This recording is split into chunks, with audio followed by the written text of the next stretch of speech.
বিজেপির গুন্ডা বাহিনী হুঁশিয়ার, হুঁশিয়ার, হুঁশিয়ার। যুব কংগ্রেস রাস্তায় বিজেপির গুন্ডা বাহিনী হুঁশিয়ার, হুঁশিয়ার।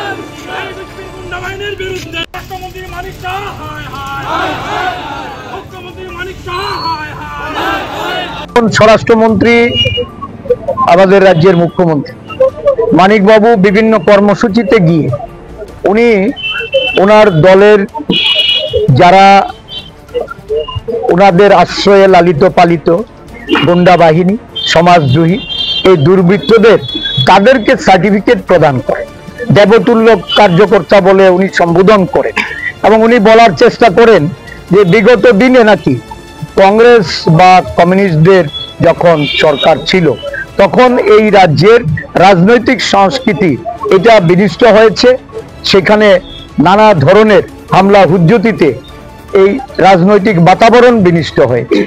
উনি গর্ব করে বলেন যে সুশাসনে এখন মানুষ শান্তিতে আছে, মানুষের মধ্যে কোনো ধরনের আর সম্প্রীতি বিনষ্টকারী কোনো সম্ভাবনা আর নেই। কিন্তু এটা লক্ষণীয় বিষয়, প্রথমত এই রাজ্যে কোনো বিরোধী রাজনৈতিক দল তারা কোনো কর্মসূচি করতে পারে না, আর কর্মসূচি করতে গেলে প্রথমেই প্রশাসন থেকে একটা আপত্তি উঠে, পারমিশন পেলেও কর্মসূচি করতে গেলে বিজেপি আশ্রিত বা বিজেপি শাসক দলের নেতারাই এই কর্মসূচিকে বানচাল করার জন্য আক্রমণ করেন এবং এই আক্রমণে সব বিরোধী রাজনৈতিক দলের কম বেশি অনেকেই আহত হয়েছেন। নানাভাবে তাদেরকে এখানে মারধর করে তাদেরকে এই কর্মসূচি বানচাল করার একটা অপপ্রয়াস এটা তারা চালিয়ে যাচ্ছে। সবচেয়ে বড় কথা হলো ঘটনার পরে যখন পুলিশ প্রশাসনে নাম দিয়ে এফআইআর হয়, তাদের বিরুদ্ধে ব্যবস্থা গ্রহণ করার জন্য বিরোধী দলের পক্ষ থেকে যখন দাবি জানানো হয়, সেখানেও পুলিশকে একটা নীরব ভূমিকায় রেখে দেওয়ার চেষ্টা। আমরা এর আগেও বলেছি যে বর্তমানে সারা রাজ্যে শাসন ব্যবস্থা এমন একটা পর্যায়ে গেছে যে কিছুদিন বাদে হয়তো এই থানার যে দারোগাবাবুর চেয়ারটি বা বিভিন্ন এই প্রশাসনিক দপ্তরের যে চেয়ারগুলিতে সেখানে মণ্ডল নেতারা বসে তারা তাদের এই দায়িত্ব পালন করবেন।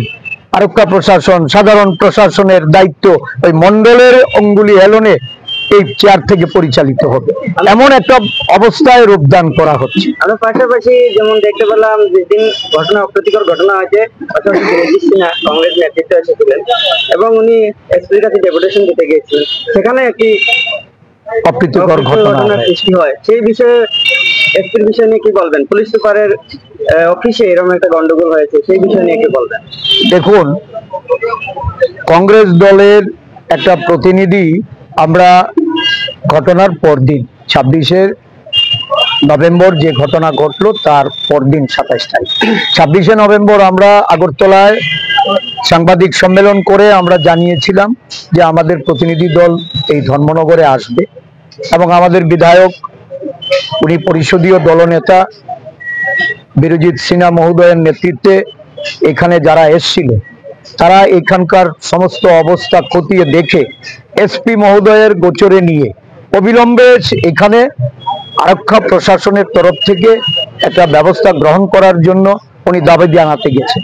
কিন্তু দেখা গেল যখন উনি এসপি অফিসে বসা তখনই বিজেপি দলের গুন্ডারা তারা সেখানে গিয়ে ওনাকে আক্রমণ করা, ওনাকে মেরে ফেলার জন্য তারা সেখানে হুমকি প্রদর্শন করে চলেছে এবং ওনার সাথে যারা এসেছিল তাদেরও অনেককে হুমকি প্রদর্শন করা হয়েছে।